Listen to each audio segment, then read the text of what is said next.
Hello बच्चों, कैसे हो।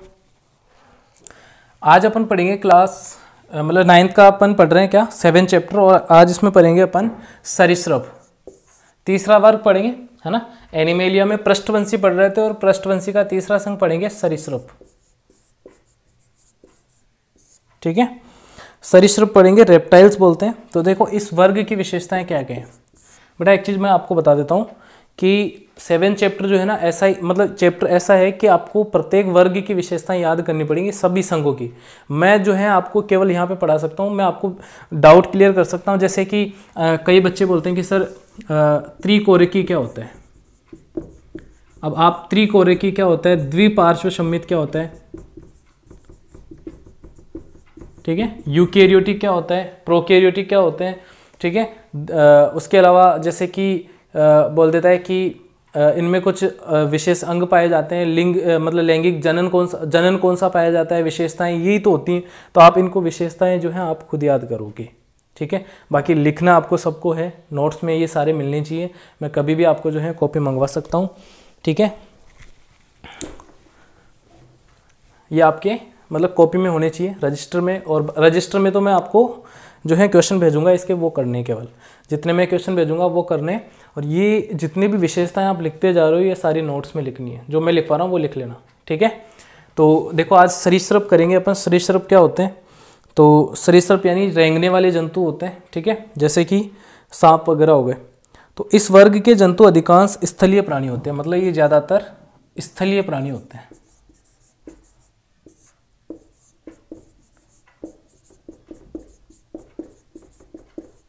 ठीक है। अधिकांश मतलब ज़्यादातर कैसे होते हैं, जमीन पर रहने वाले होते हैं, स्थलीय, ठीक है। दूसरा है रेंगकर गमन करने के कारण इन्हें क्या कहते हैं, सरीसृप कहते हैं। तो ये जंतु रेंगकर गमन करते हैं, ये जंतु या जीव रेंगकर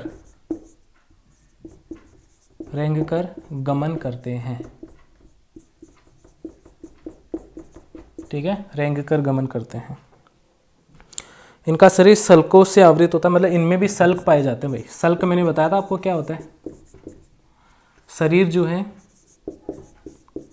शरीर शल्कों से आवृत होता है। मतलब शल्क जो है इनकी शरीर की बाहरी परतों के मतलब बाहरी आवरण है, जो परतों के रूप में या फिर आप बोल सकते हो कि प्लेटों के रूप में प्रेजेंट मतलब पाया जाता है, जो इनके शरीर को क्या करता है, सुरक्षा प्रदान करता है, ठीक है। अब ये चीज़ें मैं बता रहा हूँ फिर भी आप याद नहीं कर पा रहे हो, तो उसमें मेरी कोई जो है मिस्टेक नहीं है। जैसे अब इतनी छोटी छोटी चीज़ें जैसे स्थलीय जीव होते हैं ये, ठीक है, रेंगकर चलने के कारण इनको रेप्टाइल या जो है अपन क्या कहते हैं, सरीसृप कहते हैं। शल्क क्या होते हैं, इनके शरीर का बाहरी आवरण होता है, ठीक है। ये सिंपल चीज़ें बेटा, ये आप खुद करो, है ना। इनको मतलब याद करो, इनको मैं करवा रहा हूँ, बता रहा हूँ आपको, और इनको याद करना है बस आपको केवल। श्वसन फेफड़ों द्वारा होता है, श्वसन फेफड़ों द्वारा होता है इनमें श्वसन फेफड़ों द्वारा होता है,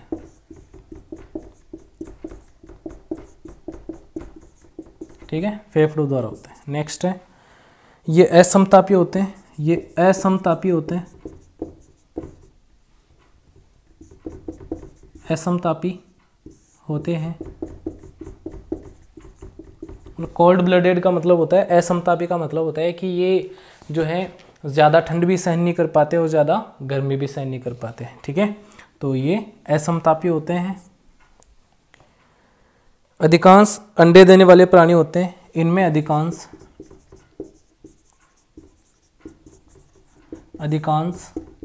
अंडे देते हैं, ठीक है, अंडे देते हैं। नेक्स्ट है ये कठोर कवच से ढके होते हैं, ठीक है, यानी अंडे जो हैं वो क्या होते हैं, कठोर कवच से ढके होते हैं, ये आपको पता है। हृदय सामान्यतः त्रिकोष्ठकीय, 2 आलिंद एवं 2 नीले होते हैं, ठीक है। हृदय त्रिकोष्ठकीय होता है, हृदय त्रिकोष्ठकीय होता है। अब त्रिकोष्ठक में 2 तो आलिंद है और 1 नीले। जैसे हमारा हृदय है ना, वो 4 भागों में बटा हुआ है। ऊपर वाले 2 भाग है आलिंद, नीचे वाले 2 भाग है नीले। इनमें क्या होता है कि त्रिकोष्ठक का मतलब है 3 कोष्ठक होंगे, ऊपर वाले 2 या फिर 2 इनमें से जो है क्या होंगे आलिंद और 1 नीले होगा। ठीक है, इस तरीके से। जैसे मछलियों में 2 कोष्ठक थे तो एक आलिंद और 1 नीले। अब सुनो, यहाँ पे एक एक्सेप्शन है, हृदय त्रिकोष्ठकीय होता है, लेकिन मगरमच्छ में क्या होता है 4 कोष्ठकीय होता है। मगरमच्छ में 4 कोष्ठक पाए जाते हैं हृदय में। ठीक है ना, ये एक्सेप्शन है भाई, इसका याद रखना। ये मगरमच्छ सरीसृप में आता है, लेकिन ये क्या है अपन इसको बोलते हैं 4 कोष्ठकीय इसका हृदय होता है। ठीक है, अब आ जाते हैं पक्षियों पे। ठीक है, अब पक्षी देखो क्या होते हैं भाई, ये चीज़ें तो अपन ऐसे भी जानते हैं भाई, सरीसृप रेंग के चलते हैं, अंडे देते हैं, जैसे सांप वगैरह अंडे देते हैं। ठीक है, इनका शरीर सल्क देखते हो ना, जैसे सांप के ऊपर देखना कभी सल्क पाए जाते हैं।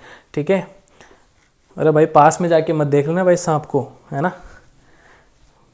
मछलियों पे जैसे आप टीवी डिस्कवरी वगैरह में देखते हो क्या कभी, उनमें दिखाते हैं, तो उनमें देख लिया करो कभी। देखो पक्षी क्या होते हैं, पक्षियों में क्या क्या विशेषताएं पाई जाती हैं, तो चौथा अपन वर्ग पढ़ रहे हैं पृष्ठवंशियों में पक्षी।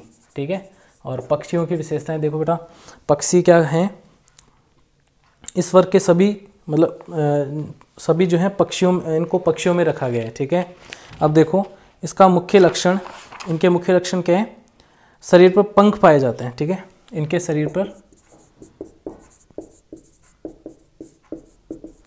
पंख पाए जाते हैं।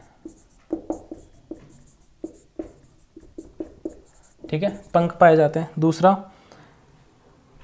शुतुरमुर्ग में नहीं पाए जाते भाई, है ना, मतलब पंख पाए जाते हैं और उड़ने की क्षमता होती है, उड़ने की क्षमता होती है। ठीक है, शुतुरमुर्ग में नहीं होती है। शुतुरमुर्ग को छोड़कर, शुतुरमुर्ग जो होता है ना वो कभी भी नहीं उड़ता है, मतलब उड़ने की क्षमता नहीं होती उसमें। इनमें चोंच पाई जाती है, श्वसन फेफड़ों द्वारा होता है, चोंच पाई जाती है, वह श्वसन जो है फेफड़ों द्वारा होता है, फेफड़ों द्वारा होता है। ठीक है, ये क्लियर है। नेक्स्ट है, ये समतापी जंतु होते हैं। समतापी का मतलब हो गया कि ये समतापी होते हैं, मतलब ये ज़्यादा ठंड में भी रह सकते हैं और ज़्यादा गर्मी में भी रह सकते हैं, इस तरीके से समतापी होते हैं। और अंडे देते हैं। ठीक है, इनका हृदय 4 कोष्ठकीय होता है, हृदय 4 कोष्ठकीय होता है।